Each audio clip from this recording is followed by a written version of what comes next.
नमस्कार। ज़िंदगी के मुश्किल दौर में हम जब उदास होते हैं तो जितना प्रेरित हम कामयाबी से होते हैं उससे कहीं ज़्यादा प्रेरित हमें वो कविताएं करती हैं, वो कथाएं करती हैं जिन्होंने मुश्किल परिस्थितियों में रहकर भी एक अच्छा मुकाम हासिल किया। एक ऐसी किताब आज मेरे हाथ लगी है जिसका नाम है तरकश। आपने नाम सुना होगा। लेखक हैं जावेद अख्तर। हम इनकी आत्मकथा पढ़ेंगे जो इस किताब की भूमिका भी है। अपने बारे में लोग जब अपने बारे में लिखते हैं तो सबसे पहले यह बताते हैं कि वो किस शहर के रहने वाले हैं। मैं किस शहर को अपना शहर कहूँ। पैदा होने का जुर्म ग्वालियर में किया, लेकिन होश संभाला लखनऊ में। पहली बार होश आया अलीगढ़ में, फिर भोपाल में रहकर कुछ होशियार हुआ, लेकिन बम्बई आकर काफ़ी दिनों तक होश ठिकाने रहे। तो आइए ऐसा करते हैं कि मैं अपनी ज़िंदगी का छोटा सा फ्लैशबैक बना लेता हूँ। इस तरह आपका काम यानी पढ़ना भी आसान हो जाएगा और मेरा काम यानी लिखना भी आसान। शहर लखनऊ, किरदार मेरे नाना, नानी दूसरे घर वाले और मैं। मेरी उम्र 8 बरस है। बाप बम्बई में है, माँ कब्र में। दिन भर घर के आंगन में अपने छोटे भाई के साथ क्रिकेट खेलता हूँ। शाम को ट्यूशन पढ़ाने के लिए एक डरावने से मास्टर साहब आते हैं। उन्हें 15 रुपये महीने दिए जाते हैं। यह बात बहुत अच्छी तरह याद है, इसलिए कि रोज़ बताई जाती थी। सुबह खर्चे करने के लिए एक अधन्ना और शाम को एक इकन्नी दी जाती है, इसलिए पैसे की कोई समस्या नहीं है। सुबह राम जी लाल बनिए की दुकान से रंगीन गोलियां खरीदता हूँ और शाम को सामने फुटपाथ पर खुमचा लगाने वाली भगवती की चाट पर इकन्नी लुटाता हूँ। ऐश ही ऐश है। स्कूल खुल गए हैं। मेरा दाखिला लखनऊ के मशहूर स्कूल कॉल्विन तालुकेदार कॉलेज में 6ठी क्लास में करा दिया गया है। पहले यहाँ सिर्फ तालुकेदार के बेटे पढ़ सकते थे। अब मेरे जैसे कमज़ातों को भी दाखिला मिल जाता है। अभी बहुत महंगा स्कूल है। मेरी फ़ीस 17 रुपये महीना है। यह बात बहुत अच्छी तरह याद है, इसलिए कि रोज़ जाने दीजिए। मेरी क्लास में कई बच्चे घड़ी बांधते हैं। वो सब बहुत अमीर घरों के हैं। उनके पास कितने अच्छे अच्छे स्वेटर हैं। एक के पास तो फाउंटेन पेन भी है। या बच्चे इंटरवल में स्कूल की कैंटीन से 8 आने की चॉकलेट खरीदते हैं। अब भगवती की चाट अच्छी नहीं लगती। कल क्लास में राकेश कह रहा था उसके डैडी ने कहा है कि वो उसे पढ़ाने के लिए लखनऊ भेजेंगे।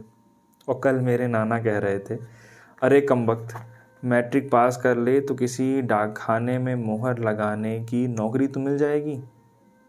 इस उम्र में जब बच्चे इंजन ड्राइवर बनने का ख्वाब देखते हैं, मैंने फ़ैसला कर लिया है कि बड़ा होकर अमीर बनूंगा। शहर अलीगढ़, किरदार मेरी खाला, दूसरे घर वाले और मैं। मेरे छोटे भाई को लखनऊ में नाना के घर में ही रख लिया गया है और मैं अपनी खाला के हिस्से में आया हूँ जो अब अलीगढ़ आ गई हैं। ठीक ही तो है, 2 अनाथ बच्चों को कोई एक परिवार तो नहीं रख सकता। मेरी खाला के घर के सामने दूर जहाँ तक नज़र जाती है मैदान है। उस मैदान के बाद मेरा स्कूल है। 9वीं क्लास में हूँ। उम्र 14 बरस है।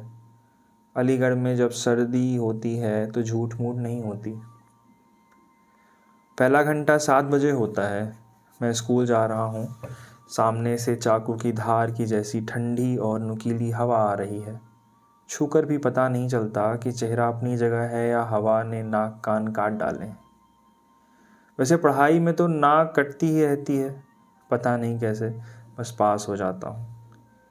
इस स्कूल में जिसका नाम मिंटो सर्किल है, मेरा दाखिला कराते हुए मेरे मौसा ने टीचर से कहा है, ख्याल रखिएगा इनका, दिल पढ़ाई में कम, फिल्मी गानों में ज़्यादा लगता है। दिलीप कुमार की उड़न खटोला, राज कपूर की श्री 420 देख चुके हैं। बहुत सी फिल्मी गाने याद हैं, लेकिन घर में ये फिल्मी गाना तो क्या, सुनना भी मना है।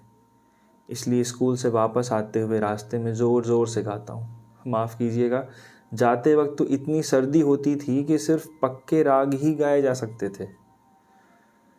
मेरा स्कूल यूनिवर्सिटी एरिया में ही है। मेरी दोस्ती स्कूल के 2-4 लड़कों के अलावा ज़्यादातर यूनिवर्सिटी के लड़कों से है। मुझे बड़े लड़कों की तरह होटलों में बैठना अच्छा लगता है। अक्सर स्कूल से भाग जाता हूँ। स्कूल से शिकायतें आती हैं, कई बार घर वालों से काफ़ी पिटा भी, लेकिन कोई फ़र्क नहीं पड़ा। कोर्स की किताबों में दिल नहीं लगता तो ना लगे, लेकिन नॉवेल बहुत पढ़ता हूँ। डांट पड़ती है लेकिन फिर भी पढ़ता हूँ। मुझे शेर बहुत याद हैं। यूनिवर्सिटी में जब भी उर्दू शेरों की अंताक्षरी होती है, मैं अपने स्कूल की तरफ से जाता हूँ और हर बार मुझे बहुत से इनाम मिलते हैं। यूनिवर्सिटी के सारे लड़के लड़कियाँ मुझे पहचानते हैं। लड़के मुझे पहचानते हैं, मुझे इसकी खुशी है। लड़कियाँ मुझे पहचानती हैं, इसकी थोड़ी ज़्यादा खुशी है। अब मैं कुछ बड़ा हो चला हूँ। मैं 15 साल का हूँ और ज़िंदगी में पहली बार एक लड़की को ख़त लिख रहा हूँ। मेरा दोस्त बीलू मेरी मदद करता है। हम दोनों मिलकर यह ख़त तैयार करते हैं। दूसरे दिन एक खाली बैडमिंटन कोर्ट में वो लड़की मुझसे मिलती है और हिम्मत करके मैं यह ख़त उसे दे देता हूँ।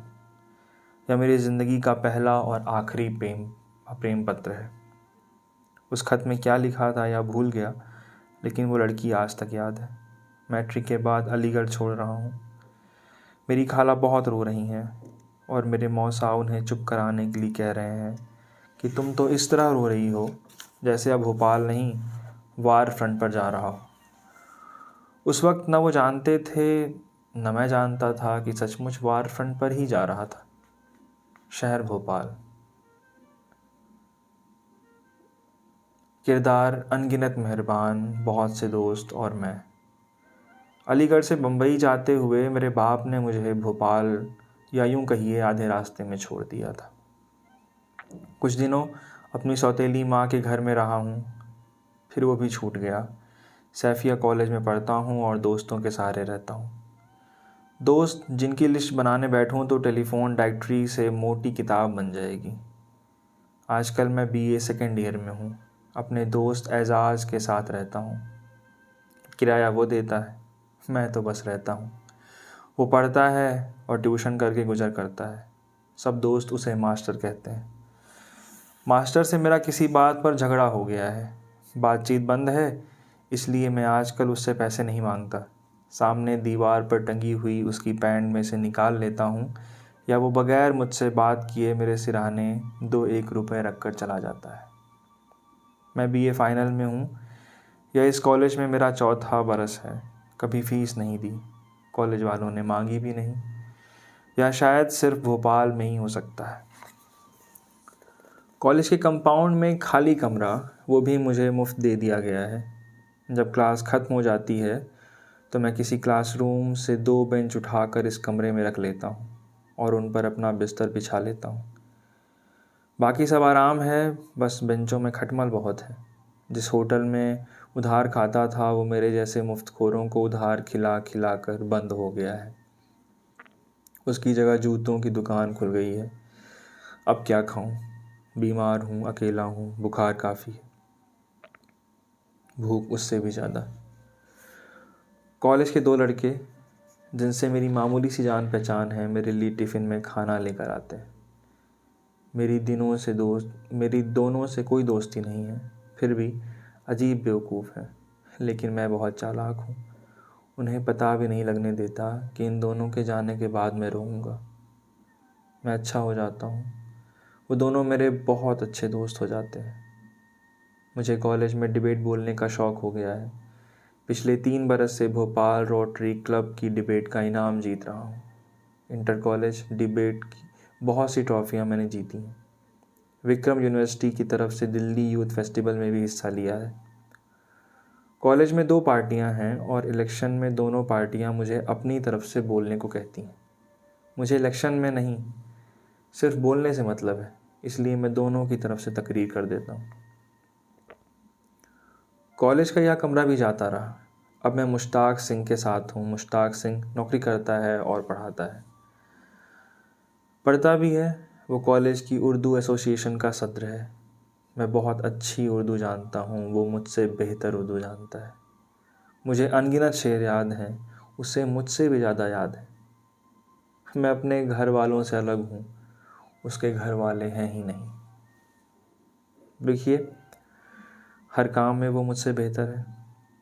साल भर से वो मुझसे दोस्ती खाने कपड़े पर निभा रहा है, यानी खाना भी वही खिलाता है और कपड़े भी वही सिलवाता है। पक्का सरदार है, लेकिन मेरे लिए सिगरेट खरीदना उसकी जिम्मेदारी है। अब मैं कभी कभी शराब भी पीने लगा हूँ। हम दोनों रात को बैठे शराब पी रहे हैं। वो मुझे पार्टीशन और उस ज़माने के दंगे के किस्से सुना रहा है। वो बहुत छोटा था, लेकिन उसे याद है कैसे दिल्ली के करोल बाग में 2 मुसलमान लड़कियों को जलते हुए तारकोल के ड्रम में डाल दिया गया था, और कैसे एक मुसलमान लड़के को। मैं कहता हूँ, मुश्ताक सिंह, तू क्या चाहता है जो 1 घंटे से मुझे ऐसे किस्से सुना सुना कर मुस्लिम लीगी बनाने की कोशिश कर रहा है? जुल्म की ये ताली तो दोनों हाथों से बजी थी, अब ज़रा दूसरी तरफ की भी तो कोई वारदात सुना। मुश्ताक सिंह हंसने लगता है। चलो सुना देता हूँ। जगबीती सुनाऊँ या आप बीती? मैं कहता हूँ आप बीती, और वो जवाब देता है, मेरा 11 आदमियों का ख़ानदान था, 10 मेरी आँखों के सामने कत्ल किए गए हैं। मुश्ताक सिंह को उर्दू के बहुत से शेर याद हैं। मैं मुश्ताक सिंह के कमरे में 1 साल से रहता हूँ। बस एक बात समझ में नहीं आती, मुश्ताक सिंह, तुझे उन लोगों ने क्यों छोड़ दिया? तेरे जैसे भले लोग चाहे किसी जात किसी मजहब में पैदा हों, हमेशा सूली पर चढ़ाए जाते हैं। तू कैसे बच गया? आजकल वो ग्लासगो में है।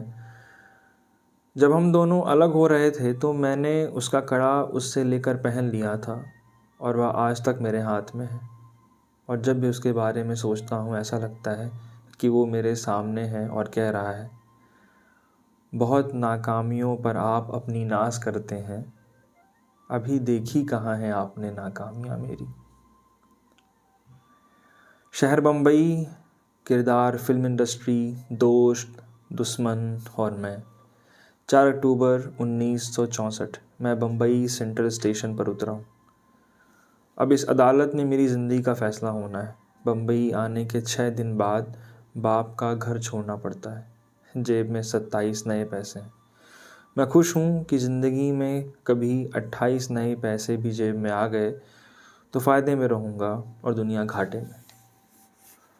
मुंबई में 2 बरस होने को आए, न रहने का ठिकाना है न खाने का। यूँ तो एक छोटी सी फिल्म में 100 रुपये महीने पर डायलॉग लिख चुका हूँ। कहीं कहीं असिस्टेंट हो जाता हूँ, कभी एक आधा छोटा मोटा काम मिल जाता है, अक्सर वो भी नहीं मिलता। दादर एक प्रोड्यूसर के ऑफिस अपने पैसे मांगने आया हूँ, जिसने मुझे अपनी पिक्चर के कॉमेडी सीन लिखवाए थे। ये सीन उस मशहूर राइटर के नाम से ही फिल्म में आएंगे जो ये फिल्म लिख रहा है। ऑफिस बंद है, वापस बांद्रा जाना है जो काफ़ी दूर है। पैसे बस इतने हैं कि या तो बस का टिकट ले लूँ या कुछ खा लूँ, मगर फिर पैदल वापस जाना पड़ेगा। चने खरीद कर जेब में भरता हूँ और पैदल सफ़र शुरू करता हूँ। कोहिनूर मिल्स के गेट के सामने से गुजरते हुए सोचता हूँ कि शायद सब बदल जाए, लेकिन ये गेट तो रहेगा। एक दिन इसी के सामने से अपनी कार में गुजरूँगा। एक फिल्म में डायलॉग लिखने का काम मिलता है। कुछ सीन लिखकर डायरेक्टर के घर जाता हूँ। वो बैठा नाश्ते में अनानास खा रहा है।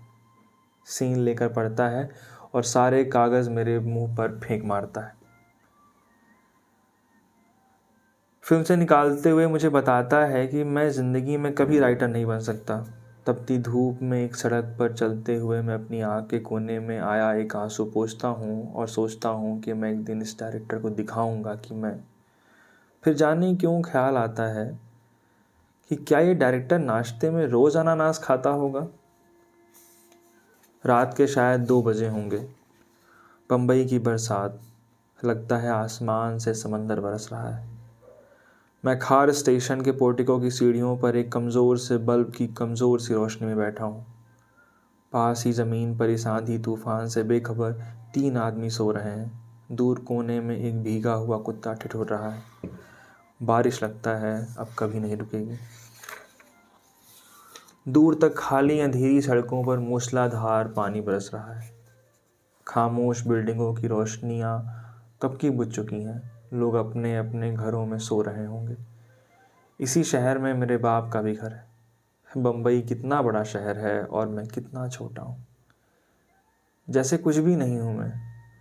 आदमी कितनी भी हिम्मत रखे, कभी कभी बहुत डर लगता है। मैं अब साल भर से कमाल स्टूडियो, जो कि अब नटराज स्टूडियो है, में रहता हूँ। कंपाउंड में कहीं भी सो जाता हूँ, कभी किसी बरामदे में, कभी किसी पेड़ के नीचे, कभी किसी बेंच पर, कभी किसी कॉरिडोर में। यहाँ मेरे जैसे और कई बेघर और बेरोजगार इसी तरह रहते हैं। उन्हीं में से एक जगदीश है, जिससे मेरी अच्छी दोस्ती हो जाती है। वो रोज़ एक नई तरकीब सोचता है कि आज खाना कहाँ से और कैसे मिल सकता है, आज दारू कौन और क्यों पिला सकता है। जगदीश ने बुरे हालात में ज़िंदा रहने को एक आर्ट बना लिया है। मेरी जान पहचान अंधेरी स्टेशन के पास फुटपाथ पर एक सेकेंड हैंड किताब बेचने वाले से हो गई है, इसलिए किताबों की कोई कमी नहीं है। रात रात भर कंपाउंड में जहाँ भी थोड़ी रोशनी होती है, वहीं बैठकर पढ़ता रहता हूँ। दोस्त मजाक करते हैं कि मैं इतनी कम रोशनी में अगर इतना ज़्यादा पढ़ता रहता तो कुछ दिनों में अंधा हो जाऊंगा। आजकल एक कमरे में सोने का मौका मिल गया है। स्टूडियो के इस कमरे में चारों तरफ दीवारों से लगी बड़ी बड़ी अलमारियां हैं, जिनमें फिल्म पाकीज़ा के दर्जनों कॉस्ट्यूम रखे हैं। मीना कुमारी कमाल साहब से अलग हो गई हैं, इसलिए इन दिनों फिल्म की शूटिंग बंद है। एक दिन मैं एक अलमारी का खाना खोलता हूँ। इसमें फिल्म में इस्तेमाल होने वाले पुराने तरह के जूते चप्पल और सैंडल भरे हैं, और इन्हीं में मीना कुमारी के 3 फिल्म फेयर अवार्ड भी पड़े हैं। मैं इन्हें झाड़ पोंछ कर अलग रख देता हूँ। मैंने ज़िंदगी में पहली बार किसी फिल्म अवार्ड को छुआ है। रोज़ रात को कमरा अंदर से बंद करके वो ट्रॉफ़ी अपने हाथ में लेकर आईने के सामने खड़ा होता हूँ और सोचता हूँ, जब ये ट्रॉफ़ी मुझे ही मिलेगी तो तालियों से गूंजते हुए हॉल में बैठे हुए लोगों की तरफ देखकर मैं किस तरह मुस्कुराऊंगा और कैसे हाथ हिलाऊंगा। इसके पहले इस बारे में कोई फैसला कर सकूं, स्टूडियो के बोर्ड पर नोटिस लगा है कि जो लोग स्टूडियो में काम नहीं करते वो कंपाउंड में नहीं रह सकते। जगदीश मुझे फिर एक तरकीब बताता है कि जब तक कोई और इंतज़ाम नहीं होता, हम लोग महाकाली की गुफाओं में रहेंगे। महाकाली अंधेरी से आगे एक इलाका है जहां अब एक घनी आबादी और कमालिस्तान स्टूडियो है। उस ज़माने में वहां सिर्फ एक सड़क थी, जंगल था और छोटी छोटी पहाड़ियाँ, जिनमें बौद्ध भिक्षुओं की बनाई पुरानी गुफाएं थी, जो आज भी हैं। उन दिनों उनमें कुछ चरस गांजा पीने वाले साधु पड़े रहते थे। महाकाली की गुफाओं में मच्छर इतने बड़े हैं कि उन्हें काटने की ज़रूरत नहीं है। आपके तन पर सिर्फ बैठ जाएं तो आँख खुल जाती है। एक ही रात में ये बात समझ में आ गई कि वहाँ चरस पिए बिना कोई नहीं सो सकता। 3 दिन जैसे तैसे गुजरता हूँ। बांद्रा में एक दोस्त कुछ दिनों के लिए अपने साथ रहने के लिए बुला लेता है। मैं बांद्रा जा रहा हूँ। जगदीश कहता है कि 2-1 रोज़ में वो भी कहीं चला जाएगा। ये जगदीश से मेरी आखिरी मुलाकात थी। आने वाले बरसों में ज़िंदगी मुझे कहाँ से कहाँ ले गई, मगर वो 11 बरस बाद वहीं उन्हीं गुफाओं में चरस और कच्ची दारू पी पी कर मर गया। और वहाँ रहने वाले साधुओं और आसपास के झोपड़पट्टी वालों ने चंदा करके उसका क्रियाक्रम कर दिया। किस्सा ख़त्म। मुझे और उसके दूसरे दोस्तों को उसके मरने की खबर भी बाद में मिली। मैं अक्सर सोचता हूँ कि मुझ में कौन से लाल टके हैं, कि जगदीश में ऐसी क्या खराबी थी। ये भी तो हो सकता है कि 3 दिन बाद जगदीश के किसी दोस्त ने उसे बांद्रा बुला लिया होता और मैं पीछे उन गुफाओं में रह जाता। कभी कभी सब इत्तेफाक लगता है। हम लोग किस बात पर घमंड करते हैं। मैं बांद्रा में जिस दोस्त के साथ एक कमरे में आकर रहा हूँ, वो पेशावर जुआरी है। वो और उसके 2 साथी जुए में पत्ते लगाने जानते हैं, मुझे भी सिखा देते हैं। कुछ दिनों उनके साथ ताश के पत्तों पर गुजारा होता है, फिर वो लोग बम्बई से चले जाते हैं और फिर वहीं का वहीं। अब अगले महीने इस कमरे का किराया कौन देगा। एक मशहूर और कामयाब राइटर मुझे बुला के ऑफ़र देते हैं कि अगर मैं उनके डायलॉग लिख दिया करूं, जिन पर जाहिर है मेरा नहीं उनका ही नाम आएगा, तो वो मुझे 600 रुपये महीना देंगे। सोचता हूँ ये 600 इस वक्त के लिए 6 करोड़ के बराबर है। ये नौकरी कर लूँ, फिर सोचता हूँ कि नौकरी कर ली तो कभी छोड़ने की हिम्मत नहीं होगी, ज़िंदगी भर यही करता रह जाऊँगा। फिर सोचता हूँ अगले महीने का किराया देना है, फिर सोचता हूँ देखा जाएगा। 3 दिन सोचने के बाद इनकार कर देता हूँ। दिन, हफ्ते, महीने, साल गुजरते हैं। बम्बई में 5 बरस होने को आए। रोटी एक चाँद है, हालात बादल, चाँद कभी दिखाई देता है, कभी छुप जाता है। ये 5 बरस मुझ पर बहुत भारी थे, मगर मेरा सर नहीं झुका सके। मैं नाउम्मीद नहीं हूँ, मुझे यकीन है, पूरा यकीन है, कुछ होगा, कुछ ज़रूर होगा। मैं यूं ही मर जाने के लिए पैदा नहीं हुआ हूँ। और आखिर नवंबर 1969 में मुझे वो काम मिलता है जिसे फिल्म वालों की ज़बान में सही ब्रेक कहा जाता है। कामयाबी भी जैसे अलादीन का चिराग है। अचानक देखता हूँ कि दुनिया खूबसूरत है और लोग मेहरबान। 1.5 साल में बहुत कुछ मिल गया है और बहुत कुछ मिलने को है। हाथ लगते ही मिट्टी सोना हो रही है और मैं देख रहा हूँ अपना पहला घर, अपनी पहली कार। तमन्नाएं पूरी होने के दिन आ गए हैं, मगर ज़िंदगी में एक तन्हाई तो अब भी है। सीता और गीता के सेट पर मेरी मुलाकात हनी ईरानी से होती है। वो एक खुले दिल की, खरी ज़बान की, मगर बहुत हंसमुख स्वभाव की लड़की। मिलने के 4 महीने बाद हमारी शादी हो जाती है। मैंने शादी में अपने बाप के कई दोस्तों को बुलाया है, मगर अपने बाप को नहीं। कुछ ज़ख्मों को भरना अलादीन के चिराग के देव के बस की बात नहीं। ये काम सिर्फ वक्त ही कर सकता है। 2 साल में एक बेटी और एक बेटा, जोया और फरहान होते हैं। अगले 6 वर्षों में एक के बाद एक लगातार 12 सुपरहिट फिल्में, पुरस्कार, तारीफ़ें, अखबारों और मैगज़ीनों में इंटरव्यू, तस्वीरें, पैसा और पार्टियां, दुनिया के सफ़र, चमकीले दिन, जगमगाती रातें। ज़िंदगी एक टेक्निकल ख्वाब है, मगर हर ख्वाब की तरह यह ख्वाब भी टूटता है। पहली बार एक फ़िल्म की नाकामी। फिल्में तो उसके बाद नाकाम भी हुई और कामयाब भी, मगर कामयाबी की वो खुशी और खुशी की वो मासूमियत जाती रही। 18 अगस्त 1976 को मेरे बाप की मृत्यु होती है। मरने से 9 दिन पहले उन्होंने मुझे अपनी आखिरी किताब ऑटोग्राफ करके दी थी। उस पर लिखा था, जब हम न रहेंगे तो बहुत याद करोगे। उन्होंने ठीक लिखा था। अब तक तो मैं अपने आप को एक बागी और नाराज़ बेटे के रूप में पहचानता था, मगर अब मैं कौन हूँ? मैं अपने आप को और फिर अपने चारों तरफ नई नज़रों से देखता हूँ कि क्या बस यही चाहिए था मुझे ज़िंदगी से।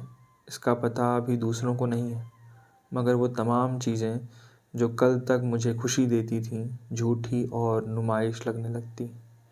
अब मेरा दिल उन बातों में ज़्यादा लगता है जिनसे दुनिया की ज़बान में कहा जाए तो कोई फ़ायदा नहीं। शायरी में मेरा रिश्ता पैदाइशी और दिलचस्पी हमेशा से है। लड़कपन से जानता हूँ कि चाहूँ तो शायरी कर सकता हूँ, मगर आज तक की नहीं है। ये भी मेरी नाराज़गी और बगावत का ही एक प्रतीक है। 1979 में पहली बार शेर कहता हूँ और ये शेर लिखकर मैंने अपनी विरासत और अपने बाप से सुलह कर ली है। इसी दौरान मेरी मुलाकात शबाना से होती, कैफ़ी आज़मी की बेटी। शबाना भी शायद अपनी जड़ों की तरफ लौट रही हैं। उसे भी ऐसे हज़ारों सवाल सताने लगे हैं जिनके बारे में उसने पहले कभी नहीं सोचा था। कोई हैरत नहीं कि हम करीब आने लगते हैं। धीरे धीरे मेरे अंदर बहुत कुछ बदल रहा है। फिल्मी दुनिया में जो मेरी पार्टनरशिप थी टूट जाती है। मेरे आसपास के लोग मेरे अंदर होने वाली इन तब्दीलियों को परेशानी से देख रहे हैं। 1983 में मैं और हनी अलग हो जाते हैं। हनी से मेरी शादी ज़रूर टूट गई, मगर तलाक भी हमारी दोस्ती का कुछ नहीं बिगाड़ सकी। और अगर माँ बाप के अलग होने से बच्चों में कोई ऐसी कड़वाहट नहीं आई, तो इसमें मेरा कमाल बहुत कम और हनी की तारीफ़ बहुत ज़्यादा है। हनी आज एक बहुत कामयाब फिल्म राइटर हैं और मेरी बहुत अच्छी दोस्त। मैं दुनिया में कम लोगों की इतनी इज़्ज़त करता हूँ जितनी इज़्ज़त मेरे दिल में हनी के लिए है। मैंने एक कदम उठा तो लिया था, मगर घर से निकल के कई बरसों के लिए मेरी ज़िंदगी कटी उम्र होटलों में, मरे अस्पताल जाकर जैसी हो गई। शराब पहले भी बहुत पीता था, मगर फिर बहुत ही ज़्यादा पीने लगा। ये मेरी ज़िंदगी का एक दौर है जिस पर मैं शर्मिंदा हूँ। इन चंद बरसों में अगर दूसरों ने मुझे बर्दाश्त कर लिया तो ये उनका एहसान है। बहुत मुमकिन था कि मैं यूं ही शराब पीते पीते मर जाता, मगर एक सवेरे किसी की बात ने ऐसा छू लिया कि उस दिन से मैंने शराब को हाथ नहीं लगाया और न कभी लगाऊंगा। आज इतने वर्षों बाद जब अपनी ज़िंदगी को देखता हूँ तो लगता है कि पहाड़ों से झरने की तरह उतरती, चट्टानों से टकराती, पत्थरों में अपना रास्ता ढूंढती, उमड़ती, बल खाती, अनगिनत भंवर बनाती, तेज चलती और अपने ही किनारों को काटती हुई ये नदी अब मैदानों में आकर शांत और गहरी हो गई है। मेरे बच्चे ज़ोया और फरहान बड़े हो गए हैं और बाहर की दुनिया में अपना पहला कदम रखने को है। उनकी चमकती हुई आंखों में आने वाले कल के हसीन ख्वाब हैं। सलमान, मेरा छोटा भाई, अमेरिका में एक कामयाब साइको एनालिसिस्ट, बहुत सी किताबों का लेखक, बहुत अच्छा शायर, एक मोहब्बत करने वाली बीवी का पति और 2 बहुत ज़हीन बच्चों का बाप है। ज़िंदगी के रास्ते उसके लिए कुछ कम कठिन नहीं थे, मगर उसने अपनी अनथक मेहनत और लगन से अपनी हर मंजिल पा ली है और आज भी आगे बढ़ रहा है। मैं खुश हूँ, और शबाना भी, जो सिर्फ मेरी बीवी नहीं, मेरी महबूबा भी है, जो एक खूबसूरत दिल भी है और एक कीमती जहन भी। मैं जिस दुनिया में रहता हूँ वो उस दुनिया की औरत है। ये पंक्ति अगर बरसों पहले मजाज ने किसी के लिए न लिखी होती तो मैं शबाना के लिए लिखता। आज यूँ तो ज़िंदगी मुझ पर हर तरह से मेहरबान है, मगर बचपन का वो एक दिन 18 जनवरी 1953 अब भी याद आता है। जगह लखनऊ, मेरे नाना का घर, रोती हुई मेरी खाला, मेरे छोटे भाई सलमान को जिसकी उम्र 6.5 बरस है, और मुझे हाथ पकड़ के घर के उस बड़े कमरे में ले जाती हैं जहाँ फर्श पर बहुत सी औरतें बैठी हैं। तख्त पर सफ़ेद कफन में लेटी मेरी माँ का चेहरा खुला है। सिरहाने बैठी मेरी बूढ़ी नानी थकी थकी सी हौले हौले रो रही हैं। 2 औरतें उन्हें संभाल रही हैं। मेरी खाला हम दोनों बच्चों को उस तख्त के पास ले जाती हैं और कहती हैं, अपनी माँ को आखिरी बार देख लो, वो कल ही 8 बरस का हुआ था। समझदार हूँ, जानता हूँ मौत क्या होती है। मैं अपनी माँ के चेहरे को बहुत गौर से देखता हूँ कि अच्छी तरह याद हो जाए। मेरी खाला कह रही हैं, इनसे वादा करो कि तुम ज़िंदगी में कुछ बनोगे, इनसे वादा करो कि तुम ज़िंदगी में कुछ करोगे। मैं कुछ कह नहीं पाता, बस देखता रहता हूँ, और फिर कोई औरत मेरी माँ के चेहरे पर कफन उड़ा देती है। ऐसा तो नहीं कि मैंने ज़िंदगी में कुछ नहीं किया, लेकिन फिर एक ख्याल आता है कि मैं जितना कर सकता हूँ उसका तो 1/4 भी अब तक नहीं किया, और इस ख्याल की दी हुई बेचैनी जाती नहीं। इस भूमिका के पहले एक कोट है कृष्णचंद्र का। अपनी ज़िंदगी में तुमने क्या किया? किसी से सच्चे दिल से प्यार किया? किसी दोस्त को नेक सलाह दी? किसी दुश्मन के बेटे को मोहब्बत की नज़र से देखा? जहाँ अंधेरा था वहाँ रोशनी की किरण ले गए। जितनी देर तक जिए, इस जीने का क्या मतलब था? थैंक यू जावेद साहब।